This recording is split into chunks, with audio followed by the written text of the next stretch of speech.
Hello, everyone. Welcome to our weekly live stream. Yes, you'll find us here, same time, same place every week. And we do our absolute best to try and bring you, as our MSP community, value every time. No selling, the occasional bit of sort of product update and news and that kind of thing, but always trying to give you sort of impartial value and stuff. So this is a really exciting one for me. It's going to be a far more chilled session than normal. We tend to try and cram in lots of features. We have lots of sort of product news and industry news and all that sort of stuff. But actually, we've got plenty to talk about today. And I've got a great guest on who is part of the team. And our session kind of came about because we had a CompTIA panel was all about in-house versus outsource marketing. So that's one that I was invited to over at ChannelCon, and with Ryan's experience, which I'll let him go into, I had a quick chat with him about where we could possibly take this discussion. And crikey, yeah, I just felt like a really good chat. We both kind of went, I think we should definitely have this one on a weekly show. So I'm hoping it'll be interactive. I really want to get you guys involved. Obviously, I'm sure sales and marketing is one of those topics that it's at the top, isn't it? With cybersecurity and recruitment for MSPs, it's one of the biggest concerns, like how you generate leads. And the beautiful thing about this conversation is that neither of us are trying to sell anything. We have no vested interest in the marketing side of things. It's just our opinions from our backgrounds and what we've sort of picked up over the years and our experiences. And hopefully you can share yours in the chat as well. So first of all, it'd be great if you could just let us know if you're watching. Let us know whereabouts in the world you're tuning in from. And while you're doing that, I'm going to bring in my special guest. Ryan Greveson, how are you today? Hi, James. Yeah, really good. Good afternoon. Hello. This is nice and chilled. This is the first one I've sat down for. I thought, you know what, we're going to make this more like fireside, like they call it. But it's just basically a relaxed conversation. Yeah, I'm looking forward to it. It'll be a good one. Good to get back into the MSP marketing conversations. I've not really done anything MSP on the MSP side really for just over a year now since I joined Salesbuildr. So yeah, looking forward to digging back into it. Very good. Well, that's a nice place to start then, isn't it? So let's just share with the audience kind of a bit about your background and journey and why you're in a really good place to have this conversation in the first place. Yeah, for sure. So I started off my career, literally my first, I don't like saying proper job because it's a bit demeaning, but my first proper job when I was 18.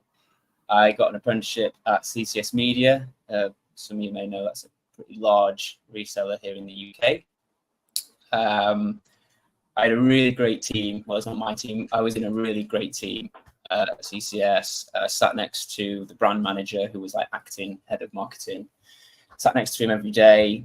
He taught me a lot from a branding and design perspective, and then that kind of fed into the marketing as well. But CCS was a really good place for me to start working on campaigns for all the top brands, because obviously it's a reseller, it's very product focused.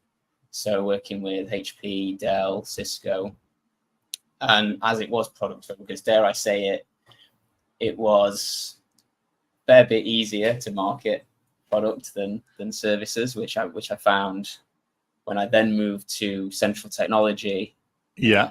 In the Midlands, where I was there for just under 3 years. Again, another fantastic company, really good MSP. I made some really great friends there, particularly in the sales team. So I was sat right in the mix with account management and new business. Really proud to have them as a Salesbuildr customer. Yeah, like I said, great MSP, but quickly realized that marketing and selling managed services was fairly challenging, to say the least. Yeah, it's not an easy thing to do, is it? It's not. And finding it, well, we had success, sure, but finding how hard it was, I made the decision to go to a MSP marketing agency after that. Yeah, what were you thinking? You thought, this is really hard, so what I'm going to do is make a career out of it. Yeah, it was a good opportunity that came to me right before the start of COVID. It was a startup. Myself and Will Connor were the first people there, and it was really nice to see that agency grow, such as like getting our office in London, hiring some really great staff that I'm now. What was it called? What was the agency called? Sorry, at the time. Continuity Marketing. Continuity, right? Yeah. Yeah. Then acquired by Marketopia.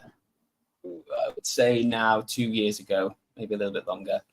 But yeah, really cool journey, seeing that grow and learning along the way and helping a vast number of MSPs, different sizes, different stages of their journey. And then we also work with vendors as well, so sell through to MSP and disties.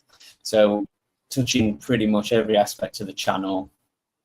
I was there for another 3 years before joining Salesbuildr last January. So instead of marketing for MSPs, I thought, right, now I'm going to market to MSPs. Yeah, you've done the full spectrum, haven't you? That's definitely. But I think with the agency side as well, that's where like that experience of being able to actually kind of work with different budgets, different requirements, and MSP after MSP, and see which ones are working and which ones aren't. That's why I think this is that's why this is so interesting, really, is that you got the experience there. So that's cool. So I think a good way, we can go in all different directions with this, but I think the best way to start is, let's start with a real negative. So that's what we like to do. Keep people interested. So in terms of agency life, then, so when doesn't it work to bring in the services of an agency, and why do these engagements fail, would you say? Yeah, I would say 2 reasons. The first one is time.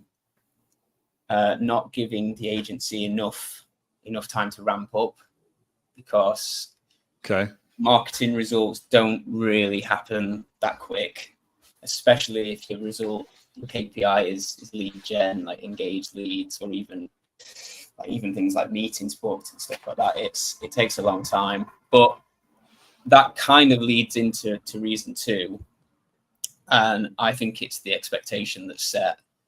Is the agency setting the right expectation with the MSP, right? So are they over-promising? Was it clear from the start what would be delivered? Are they going to get warm leads? Are they going to get an increase in site traffic? Are they doing a website as a project, or is it recurring marketing campaigns that don't really stop? Or what is it? I think it's really important that on both sides the expectation is set. Well, let's think, like, everyone's interested in lead gen, right? That's like the top topic. So let's just think in terms of lead gen. Then what's a realistic expectation as an MSP? What should you go to an agency with them, would you say, in terms of, like, okay, I want to get more leads. What should I expect back realistically? I'm going to do my first politically correct answer, and it depends, right? It depends how big you are, what your goals are as a business, how much you're spending with the agency, how much you're spending internally, what's your follow-up after that. I think there's so many variables, but just throwing an example, if you're a MSP, less than 10 users, and you go to an agency and expect them to be getting you like meetings booked or inbound leads for fully managed IT support, you're going to struggle. I think it's a massive ask. I think the fact that it's a meeting, you mean? The fact that you're asking for a meeting, thinking it's going to be a meeting and not a lead, basically, not like an interest. I think if I was to start an agency tomorrow, I would, if I didn't have like the sales development arm of it, if it was purely marketing, I probably wouldn't even mention the word meeting. I'd be like, the best you will get is marketing qualified leads for sales development. Right. What's one of those then? Let's just cover that for people. I mean, that's what we talk about every day. What's a marketing qualified lead? Yeah. So I always used to define, and still do define, a marketing qualified lead as a contact that you have in your database that you've identified. They fit within your ICP, so your ideal customer profile. So for an MSP, an ICP contact would be, let's say, a head of IT at a legal firm based in Sheffield that's got more than 50 staff. That would be an ICP, an ideal customer profile. And that they would be then a marketing qualified lead if they downloaded your ebook on disaster recovery planning, or they're engaging with the marketing in some capacity. We can get into quality of MQLs, like we do internally. We use lead scoring, so we don't define an MQL. If an MSP downloads one of our ebooks, we'll define an MSP as an MQL if they download an ebook, if they read a case study, if they watch the video, if they watch the demo. So I don't want to call, do I? I don't want to call if I've downloaded an ebook. I just want your content. I mean, some businesses do it. I mean, plenty of times I've downloaded Gartner reports and Salesforce. Oh yeah. But that's fine, you know. If you've got the resource to follow up those colder MQLs, then yeah, go for it. But that's an MQL. So a prospect that fits the ICP that is engaging with your marketing campaigns in some capacity. Okay, so it's realistic then for an agency to really, we should be thinking more in the terms of MQL. So I guess let's switch the conversation slightly then. So let's think about if I'm an MSP and I'm thinking, okay, I feel like I need to engage an agency. So how can I make that work? And I think we should start with actually thinking about, is that even right? Am I actually right to be thinking about an agency? So yeah, where should we go? So an MSP basically is thinking about engaging an agency. What needs to be in place? Because all they're going to do is bring me MQLs, unless they've got a telephone development arm as well, like SDR arm, where they're actually booking meetings. Let's go on the basis that it's just marketing. Yeah, I mean, look, there's plenty of blogs online of pros and cons of in-house and outsourced, even for the MSP side, you know, in-house or outsourced IT support, right? But I think you have to take a step back and think, what do I want to achieve as a business? As my MSP, what do I want to achieve this year or in the next 5 years or whatever the timeline is? Like what sort of thing? Like what kind of what sort business of goals? Like maybe it's probably revenue based or customer retention based usually, or customer spend based, like upsell, cross sell. But I think go back to what you want to achieve as a business, and then the marketing efforts should go towards marketing goals that in turn assist you as a business achieving your business goals, if that makes sense. Yeah, that makes total sense. Okay, cool. So we've got, let's say we've got, I don't know, just roughly sort of speaking, we've got perhaps an MSP with, say, 15 staff, and they have some sort of, they have a salesperson or two, yep. And they're thinking they want to add, a level of new ARR to their business. So they know they're after sort of new business. How do they go about, well, what sort of things should they be doing, do you think? Is it a case of, should they just go back into the existing customer base first? I mean, I think they probably should make sure all that's exhausted, right? Yeah. There's two parts to that. So you can either do the customer acquisition or increase your existing customer base or spend. You can use an agency or in-house for either of those goals, really. But yeah, it depends what you want to achieve as a business. If you're looking to acquire new logos, new customers, then you're obviously you want a lead generation goal. And again, whether that's in-house or external, that's your goal, to generate engagement enough that they become leads so that then sales can then be followed up.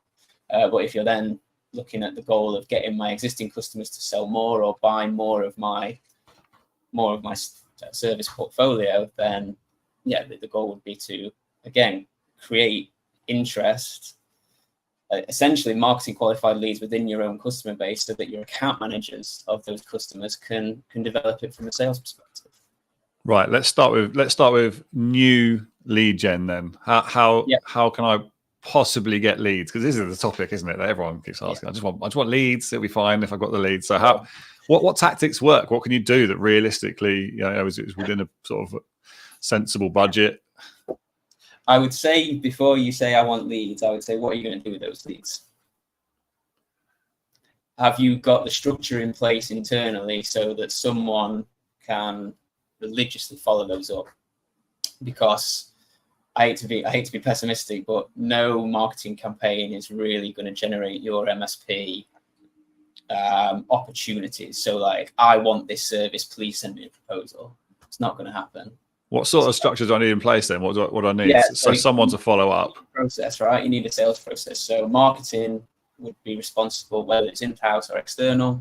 Marketing would be responsible for generating the list of engaged contacts, again, those MQLs. You would then need whether again in-house or external. There's plenty of outsourced SDRs that can book the meetings. You then need someone to take that pool of engaged MQLs, downloaded ebooks, blah blah blah blah blah, to set meetings for a new business sales rep, or set meetings for themselves, or set meetings for maybe an account manager that's doing that as part of half of their job. They're doing half account management, half new business. But you need to know what the journey of that lead will be, from completely cold to paying customer.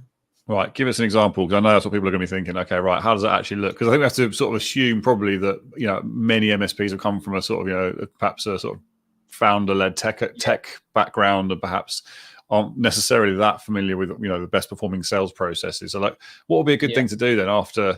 So you've got your MQL, someone's downloaded an ebook, you've got a list of them, and you've got someone who's doing a part-time sales role. So what could they do beyond just ringing up and saying, "Hey, do you want a meeting?" Like, what do you reckon in terms of what have you seen work? Yeah, I mean, this is getting more into like an SDR conversation now, and I'm not by any means a salesperson, but these MQLs they require a lot of attention. They're engaged. They know about your services. They know about the challenge. They're feeling the pain. They've educated themselves a little bit with your content, whether it's videos, case studies, whatever. But they will require a lot of touch points, whether that's LinkedIn, LinkedIn messages, email, phone calls. They may even want a video call before they have a proper meeting, in quotation marks. Like, it requires a lot of touch points, and it's a pretty taxing job. You have to deal with a lot of rejection and find out and dig a lot deeper than just, okay, you've downloaded my DR planning guide, you must want disaster recovery, let's book a meeting with our head of cloud. It's like, but I suppose you paid quite a lot for those leads, haven't you? So I guess so how does it look then? Is it something that's realistic then for most MSPs, would you say, to have? So let's say they've got a sales process in place. Mm-hmm. What's the sort of realistic investment, and what sort of tactics should they be looking at, do you think, then, in terms of like what actually would work to give them like the best possible sort of bang for their buck in terms of the MQLs they're going to get back? So are you asking more around what channels or what content? Yeah, I think channels is probably a good place to start. Yeah, and then sort of, but I'm also thinking about the budget conversation as well. Yeah. So like, what's actually realistic in terms of, you know, financing budget was always something that came up in continuity days. There's this kind of like unwritten rule that you need to allocate 5 to 25% of your turnover to marketing. Right. Why is that funny? I just think it's a lot of money, and it's such a wide spectrum, especially as you get bigger as an MSP. Like, you know, you're talking 1 million or 5 million. You know, it's like it's a big jump, but ultimately, what's realistic? What do people that you've worked with? What sort of roughly sort of investment is a good investment, or is it just piecemeal you tend to get? I mean, what did you see a lot in the agency? Again, politically correct answer. I think a lot of MSPs, as you rightly said, are from a techie background, so they're probably more conservative when it comes to spending money on sales and marketing, which is not a bad thing as such. But you have to be careful with your money, of course. But you do have to spend, and sometimes I don't use the word waste money, but spend money to learn what's working and tweak as you go. You can follow all the processes, but you're bound to waste a little bit of money, whether it's a failed direct mail campaign or something like that. You have to spend money to learn, really. But yeah. What would you do? What would you do then? What would you do if you were to go down that route? Then, if you were to put together a campaign that works, like, if I've got a finite sort of budget, and give me an example. It's such a hard question to answer, because it depends what you're trying to achieve, and all right, what your KPI is. And it's too hard. I mean, if I'm looking back to continuity days, it wasn't really more than 5% was going. Okay. Typically, it wasn't. I wouldn't have said no. And what sort of tactics are working then? That's what you could be channels, could be content, whatever. Is there any sort of advice you can give around there? Channels that work. I mean, every channel's got its place. So I think it's good to define what a channel is and what content is. So channel would be email marketing, LinkedIn ads, Google ads, direct mail would be a channel, organic search, paid search. So that's the way that people find you, whether it's outbound or inbound channels. And then content would be the things that people find through those channels, whether it's being sent to them or they're finding their way to them. So ebooks, blogs, case studies, explainer videos, podcasts, it keeps going. Like there's always a new medium, right, that pops up. But yeah. Well, we should just do it all then. So I need to get 1 million ARR on my business, so we should just do it all, I guess. No, I wouldn't recommend that. I try and live by do one thing really well. I think that's part of a longer quote by, I think, Steve Jobs. It's do one thing really well and then move on to the next thing. Especially in this conversation, MSP marketing, I think you won't have the budgets to cover every channel because it gets quite expensive. I mean, email marketing is obviously free when you get on a good marketing platform like something like HubSpot, but there's still costs associated with it, whether it's through data or time for people putting them together, setting up the workflows, the automations, the sequences, that kind of thing, doing the graphics. And then where those emails are pointing to, right? You can't just do email marketing and not have them link anywhere. They've got to link to content, which costs money, either outsourcing it to a creative agency or in-house marketing manager writing these things or whatever. But there's a lot to this, isn't there? So like if I'm, because there's plenty of sort of schools of thought around, building an email list, having like an owned audience, and then putting content back into those audiences. But then that does take, what do you need for that? You either need to outsource the whole thing to an agency, so that's fairly specialist, or you've got to find someone in house who can do all of those tasks. Is that going to bring you? Is that going to work? It's pros and cons to both. Again, like you've hit the nail on the head. I think marketing as a discipline, it's not hard to understand.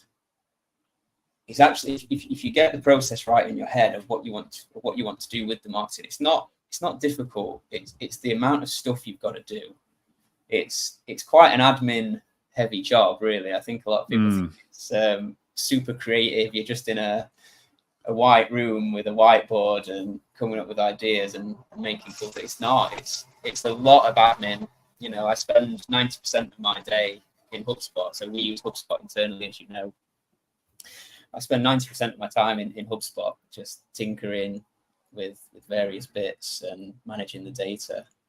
Sorry, I just got a message that distracted me. That's fine.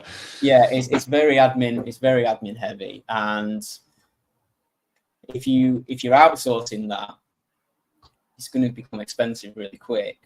So I would recommend outsourcing when you can't do it yourself, where it's a specialism that's lacking. I think if I was to, own an MSP tomorrow by magic, I'd probably look to put a marketing manager in place.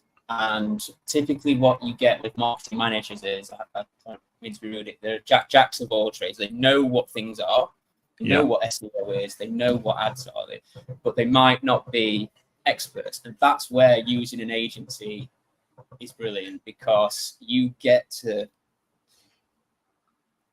lot of different specialists working on your marketing that you wouldn't be able to afford to hire in-house. Like there's no way, there's no MSPs that I know that have got an SEO specialist in-house. There probably are, but they'll be the really big guys, right? There's not really MSPs that have their own web developer in-house that's responsible for just the website, right? Typically, MSPs will have a marketing manager or a sales and marketing manager that sits with the sales team, but is managing the marketing, but basically pulling in all these different resources, whether it's just outsourced to one agency, or they've got a copywriter or a creative agency that's graphics, or maybe just a PPC agency. And probably as well as that, you've got a web agency that you're managing. So you are managing the marketing, not doing it all, because it will just be too much, and it is too much. There's a lot to do.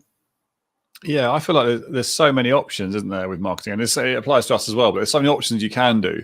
And my concern is that you go to an agency and it all sounds great. We're gonna define your ideal customer profile. We're gonna have this sort of journey, but in reality, do you actually produce the results that you want? And is that the way to go? Or like, I guess what I'd like to understand is like how much do you have to throw at this to actually get a return? Like it sounds like there's an awful lot there to put a marketing manager in place, to then work with an agency as well. How do you start thinking about sort of budgeting this? Like, because I think when we spoke before, we kind of came to the conclusion that there was almost like you have to either commit to a certain point or it just isn't worth doing. And like, how do you understand that?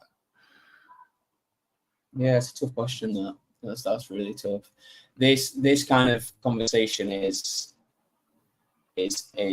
more suited to somebody that's in the direct. I've never been that high up to make those kind of business decisions as to where money. I mean, I've managed marketing budget, sure, but that's where at the start of a year someone said to me, "You've got XK to make this happen." Like, okay, great, I can go and plan with that. But where that money comes from, that's something that I've never had to do. So I'm not gonna try and give an answer to that. But I think you've got to become accustomed to the idea that it is expensive, and there will be times where it's not working, but there'll be times where it is working. And it was a really hard conversation with a lot of the MSPs, because you kind of had to reassure them that you're not going to be inundated with leads, but when you get one or two good ones, like, what is the value of that lead if it became a customer? Because managed services are so sticky. I mean, I remember reading a stat, I can't remember who it was from, but the average lifetime the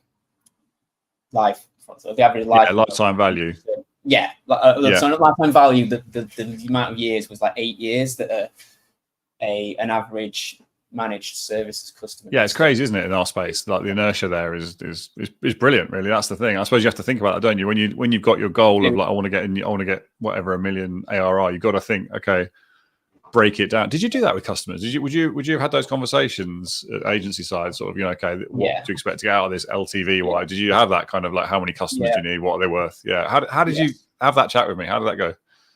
Marketopia were excellent at that. They structured the pitch really well with, okay, what's a lead worth to you? This is how much you've got to be willing to spend to get that lead, and then how many of those leads convert. But they nailed the okay, what's it worth?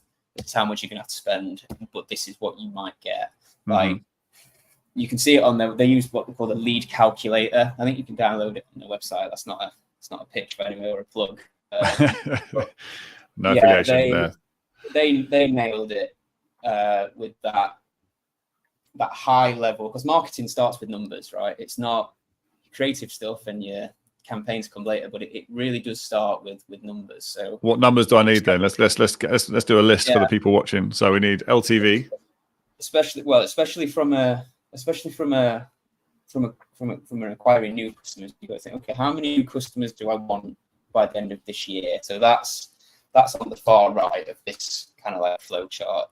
And you go back, how many opportunities do I need to get that many customers? So you should have an idea of when a prospect becomes an opportunity. So there's an active, there is an opportunity there. You've been on site, you've sent me a proposal. That's an opportunity, right?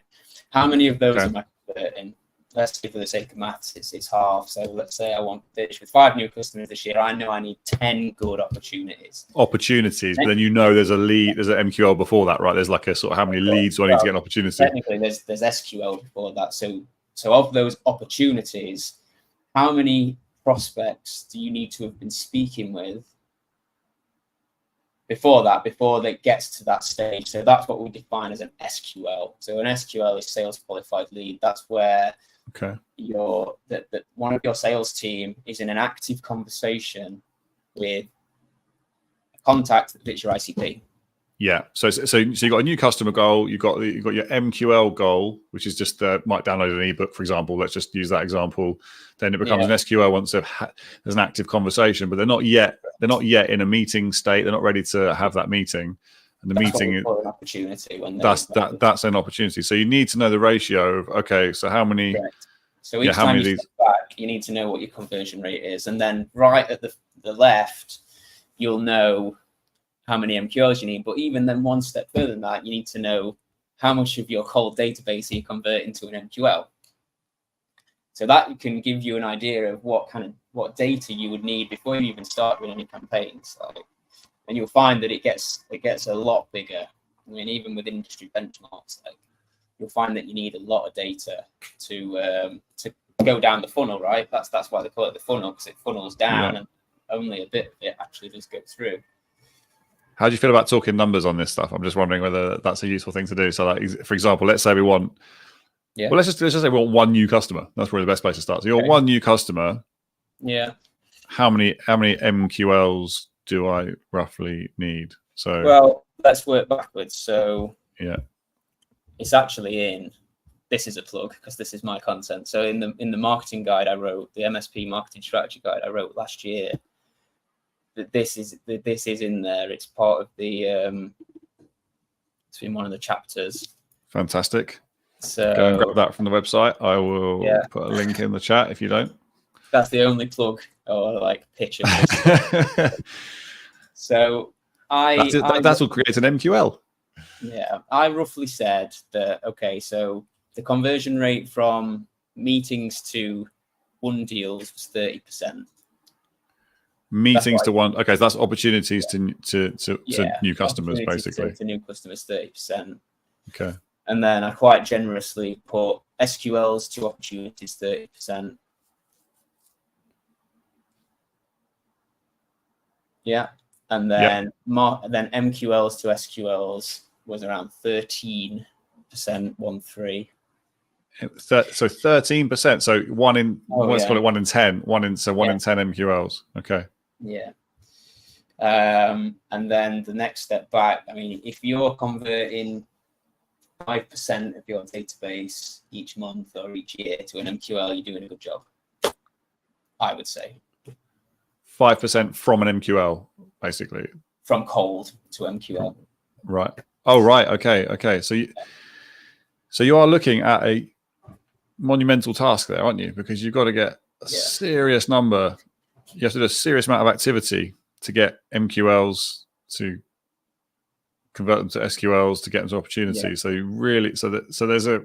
I think the point here is that it's fair to say you need a big commitment in budget if you're going to go down this route. If you're going to go down the route of, we are talking about sort of digital channels and things here. I mean, you didn't go into that, but I'm guessing that's we're talking. What do you have in mind when you were thinking about those ones? Was it the sort of like PPC or like all really as an average? Okay, like a sort of rounded campaign. Different channels will give you different results, but different channels have different costs associated, right? So I think the message then is that, you know, if you're gonna seriously looking at lead gen, you need to have, you know, deep pockets basically to really to push this. You definitely need to have a sales process in place that works, because you cannot afford to miss out on any of those opportunities that you've created. That really needs to be in place. If again, hypothetically, if I owned an MSP tomorrow, I would hire a salesperson before marketing. I hate saying that, but that's got to hurt you. Yeah, I would hire a salesperson before I would hire or spend money. Well, not spend money on marketing, but before spending a lot more money on marketing, because the reason being, obviously in an ideal world you have both, but marketing alone can't generate customers. Yeah, it's sales enablement. Marketing is sales enablement. It's not sales. you won't be able to create a campaign that will take someone from cold to recurring services to customer. Like, certainly not in a repeatable way anyway, I guess, not in like a repeatable motion. Like you might get the odd one or whatever. Just you may get a low-hanging fruit every now and again that hits the website and fills out a form saying we're desperate to swap providers. Great. Like that's great, but that's few and far between, right? Can't rely on that, can you? Most last like 8 years. But even then, someone would need to meet with that person, and a marketing manager is not really going to do that. Yeah, they're not sales, and like so, you need a strong sales presence and sales process in your business before you start looking at doing marketing, especially for acquiring new customers. That's not the only way of getting them, though, is it? So there is obviously content marketing is a strategy in itself. I would say, that's possible. So is that a legit way of for an MSP? Should they just be creating loads of like high quality video? I mean, we do a lot of video. Is that worthwhile? And that's going to take time and effort. We do, but we've got a sales team. So again, it's what are you going to do with all those leads and engaged people that are watching your videos, that are always clicking on your ads, that are always downloading your ebooks? Wait, what happens next? Like you need that process mapped out. Otherwise, you're going to spend a ton of money on pay-per-click or a ton of money on creative or a ton of time. You can vouch for that. It takes a long time doing the videos that you've done. If there's not someone that can see who's engaging with those in something like a HubSpot, they're not going to convert on their own. People are, especially when you're selling to C-level and above, they haven't got time. They need to be chased. They need to be met with. They need to be developed. Especially for managed services, like it's expensive. It's not product. It's not working with CCS media anymore. You're not selling laptops and printers. I'm not taking anything away from that. Obviously, that's a challenge in itself. But you're selling managed services. It's so much more complicated. Yeah, definitely. And I think the important distinction here as well is that you do see a lot of MSPs investing time in content. And I think that's definitely useful, but it just depends what you've got in mind for it. If you're thinking, well, that's going to generate new business, there's a very specific reason that our content generates new business. And that's because there's a wraparound layer to it, which promotes it to a specific audience, and there's significant investment goes behind promoting it. Yeah. So to get an organic following is quite rare. Now it does happen. Tom Lawrence is a great example of how you can, if you keep creating content, you can build a YouTube channel in itself, and that will bring in business as well.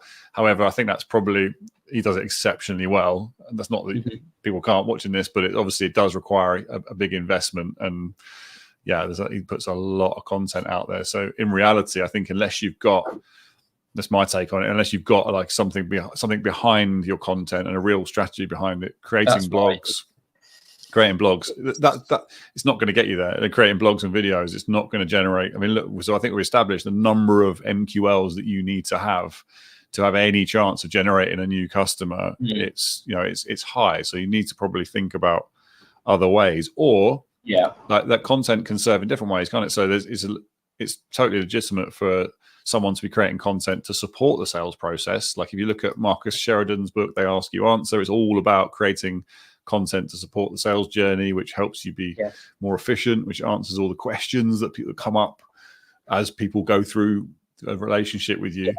Do you think that's a valid, should MSPs perhaps be focusing? I mean, because my overwhelming feeling of this is that unless you've got a load of money to throw at it, you really want to be thinking more about how can I extract the most from my existing customer base, certainly as a priority. Like I feel pretty strongly that should be a priority. But would you say it's worth investing in content to do that, or not? 100%. I think even selling or wanting to upsell existing customers, you can still treat it as a campaign. You would argue that it should be easier to generate interest and engagement and sell to someone that's already buying from you because the trust's already there. But I still think it's important to cover all stages of the funnel when you're doing a campaign to existing customers for new services or services they don't have. So, for example, you're doing a lot of 365, but only 10% of your 365 customers have got 365 backup. So you can put a campaign together for that, and it would probably start with something at the top of the funnel, a blog or an ebook highlighting the potential risk or the challenges of not having that service. Not even saying that you should buy it now, but awareness. So that tofu, top of the funnel, that awareness piece, great content for that. Could be a video, could be a blog, could be an ebook, could be anything. Could even just be an organic social post, because if you know that they're all following you. Then as you go down the funnel, the more middle, okay, yeah, I realize that if I have an incident, my 365 data is gone, okay, then you talk about the solution. So you could maybe do an explainer as to how your service provider's done it. And then further down, other customers that you've got that have got it and what benefits they've got from it. So that's your more bottom of the funnel stuff. So you still need to consider top, middle, and bottom of the funnel content for, and then even you can have internal content that only your sales team, like battle cards and stuff like that, call sheets. People forget about those things. I think they're quite old school. They're definitely before my time, like call sheets and stuff, but they do work. Because you need them, because you need to know how to handle the objections, because even though they're an existing customer, they're still going to say, well, why do I need it? Of course they're going to say that, like, why do you need more money from me? So, yeah, I need to have a standard. Yeah, and it's got to be the same across all your customers, right? Because you're selling the same thing. So it depends what you're doing, doesn't it? You've got 3 buckets, I guess. You've got the new, well, there's 2 buckets, new business. You've got the generating business from existing customers, and then you've also got that sort of sales enablement side. So tell me, I'm interested in out of the campaigns you run then for sort of in your time, I guess really it's going to be agency side is most interesting. Where have you thought, okay, yeah, that one really worked, whether it was a small project or whether it's you think actually, I've seen a longer term engagement work, like give us an idea of like some of the things that you thought actually was successful. I think the most success we had is when there was a structure in place that would allow the marketing to be successful.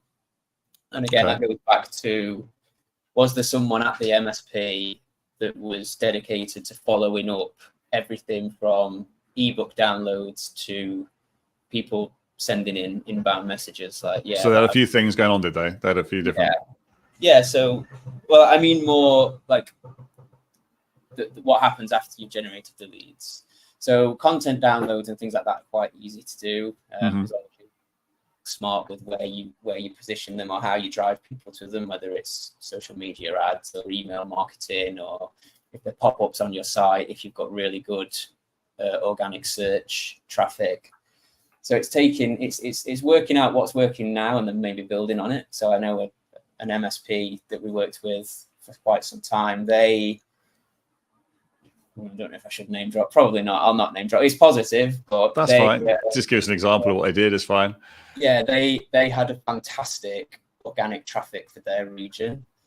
So we then built on that. So how do we improve the conversions as to where those people are landing? And it was typically in their city region and those kind of keywords for IT services X. And then, prospects are landing here. Can we plug a content download here? Can we think about the next step?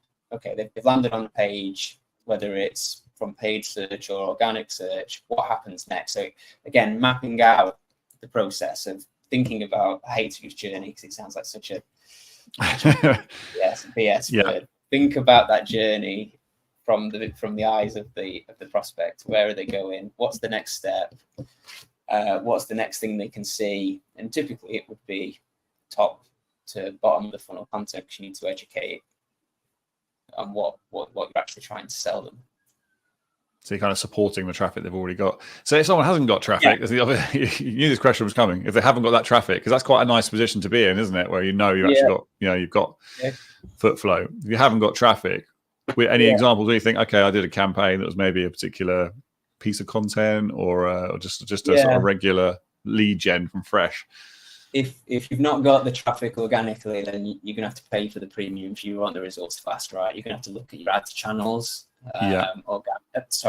social media ads. LinkedIn ads work particularly well.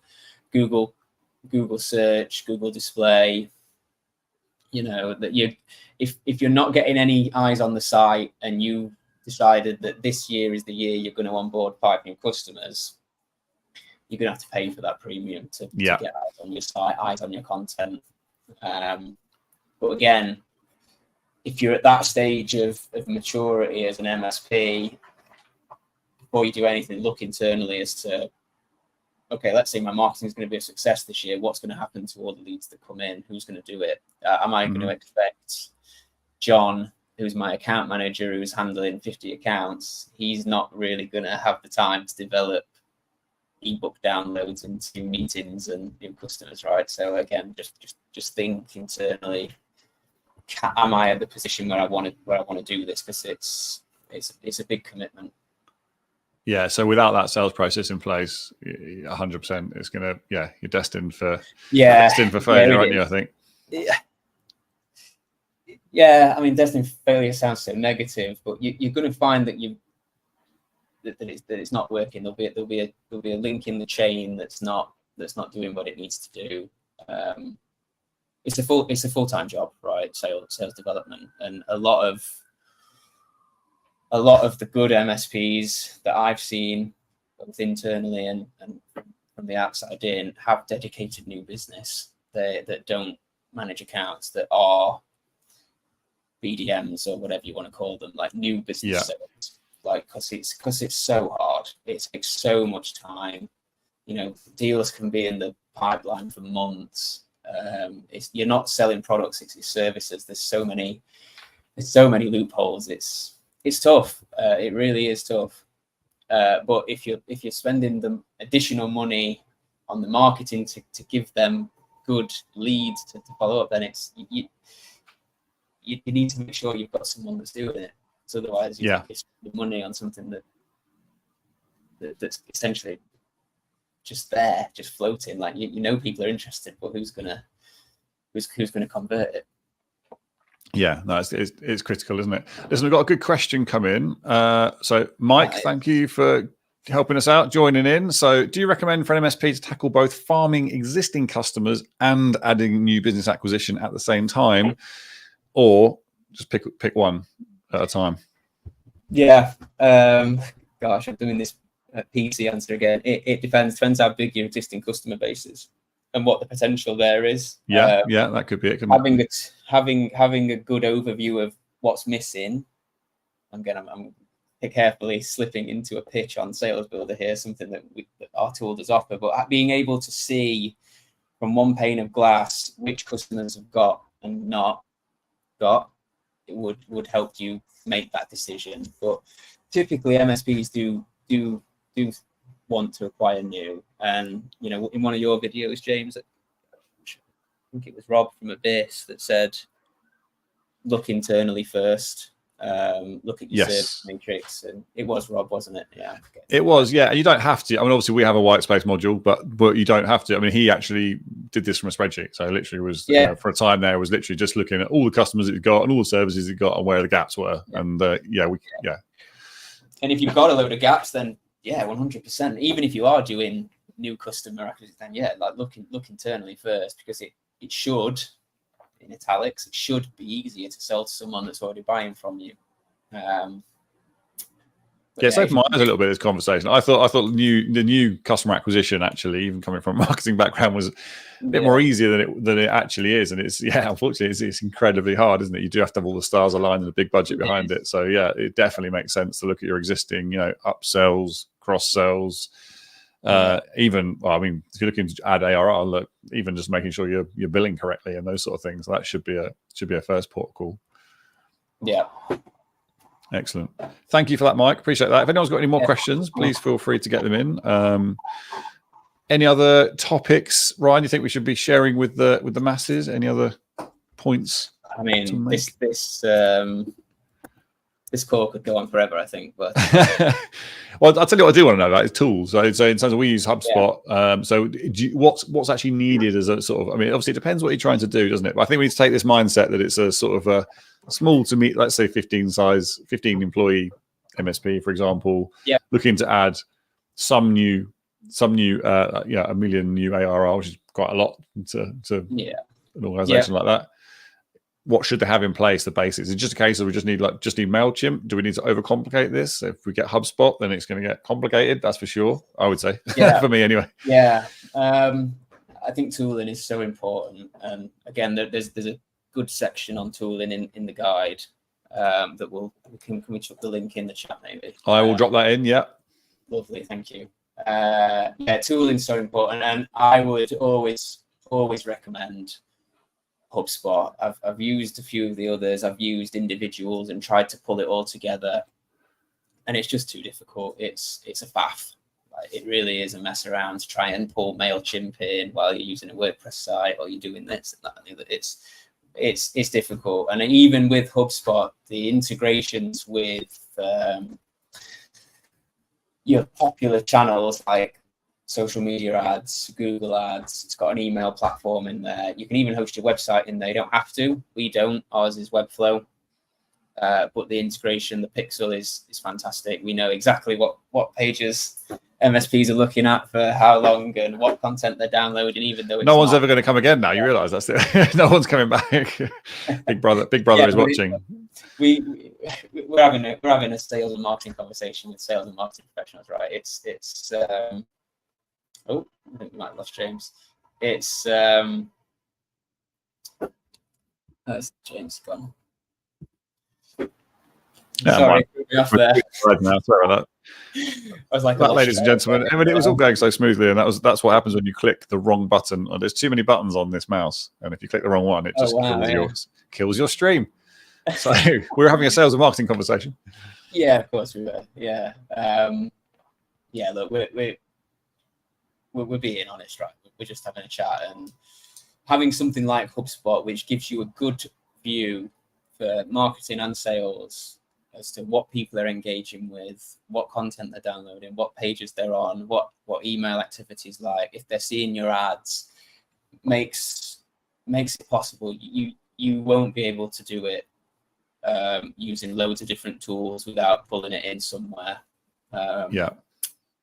It'd be too difficult. You'd lose hours trying to pull it in. So, and that's another essential piece of the pie. Then is some sort of fairly advanced sort of tooling. If you're going after that new lead gen, it's not that you don't need HubSpot. If you're just if you're focusing more on existing business and you're out there doing networking, you're at BNI events and whatever it is. It would be great to have a platform like that, because even if you're marketing to customers, you still want to run it like a normal marketing campaign, as if you were doing to new customers. It's still going to be to a database, even though that database are paying customers. You're still going to want to know if they've read your blog on disaster recovery, if you're trying to upsell to DR from just backup. So you're still going to want to know that. Your account managers, are still going to want that visibility. Okay.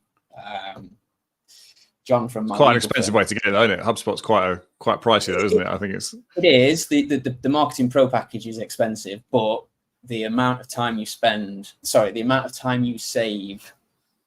having it compared to not having it is it's not even worth thinking about, right? And affiliated with HubSpot anyway, just disclaimer, but we would always recommend to MSPs that HubSpot is the best plug and play. You can look at things like Salesforce and stuff, but that's just a beast, right? And I think unless you've got money to spend on someone sorting it out for you, it's not plug and play. HubSpot's the best one that's readily available, that's pretty intuitive. You can't really get it wrong. Their onboarding and the way that it walks you through the platform's really solid. And then the support as well as that, they've got chat support that's pretty bang on. And then the knowledge base, and they've got a good community. And look, there's always deals to be had when you inquire and stuff with these kind of softwares. So there's trials and things like that. But yeah, the marketing starter is only a couple of £100. Yeah, so if you're growth minded, that's not huge, not huge investment, is it? You'll soon find that it works, and the good MSPs, well, let's say the good, that's not fair, but the ones that are doing well on the sales and marketing are using something like HubSpot. Yeah, Yeah. Fantastic. Yeah. Okay, cool. Well, I think we've covered many topics there, and I'm conscious that as you say, we could take it in all different directions. Is there anyone that's got any questions or wants to run anything past us while we're here? You can always drop it in the comments if you're watching this afterwards. We tend to get a lot of people watching this on the recorded version, but it's nice we always like to do it live. I'll tell you what, while I'm waiting for questions, I will just give you a shout for next week. So I'm actually disappearing off on annual leave for a week. However, next week, so Ryan's hosting the show, and he's going to be with our new COO, Chief Operating Officer, Martijn van der Schaaf. He's got a really interesting background, ex-senior product management director, director of product strategy for Acronis. Really interesting individual to talk to. He's taken over the roadmap for Salesbuildr and is bringing in all sorts of additional quality controls and compliance and all that sort of stuff. So he'll be here having an open chat with you guys. So ask him anything about where the product's headed, what we're doing in terms of quality. His background, he's involved in numerous areas of the MSP industry, and his background was in he developed one of the first PSAs, Computer Kate. It's quite an interesting product, but he can tell you all about that next week. So this time next week, we'll be talking to Martijn, and it'll be back to the usual format with our additional pieces in there with the new content, industry events happening, and so on. What is customary though is, Ryan, we always do our tune of the week. So remind me what your tune of the week is. Sam Fender. Yeah, my tune of the week is The Borders by Sam Fender. Okay. I've got quite into indie rock at the minute, but I've liked Sam Fender for quite a long time. I saw him a couple of years ago actually in Sheffield at a small festival. They're really great live. Him and his band are fantastic. But yeah, I was in Ibiza last month, so dance music is I'm not really listening to dance music at the minute. I'm kind of all danced out. So it's a bit of indie rock again. And this genuinely have had too much. Came on shuffle yesterday, and it's a cool song. It's good to work out to, good to run to. All right, excellent. And for those of you who don't know, this goes on our Salesbuildr Unplugged playlist. So we like to have tune of the week just to get a flavour for what our guests are into. I've not heard this tune. Let's give it a listen.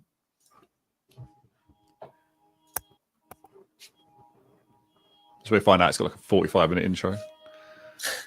I don't think I've ever watched the video, but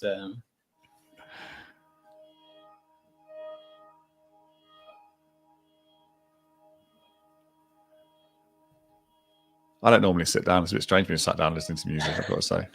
It's nice to have the...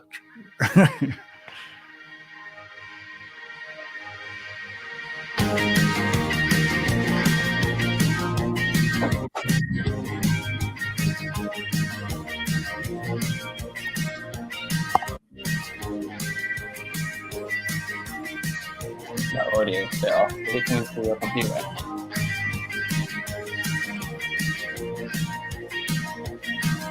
What was that, sorry? The audio is a bit off. Oh, is it?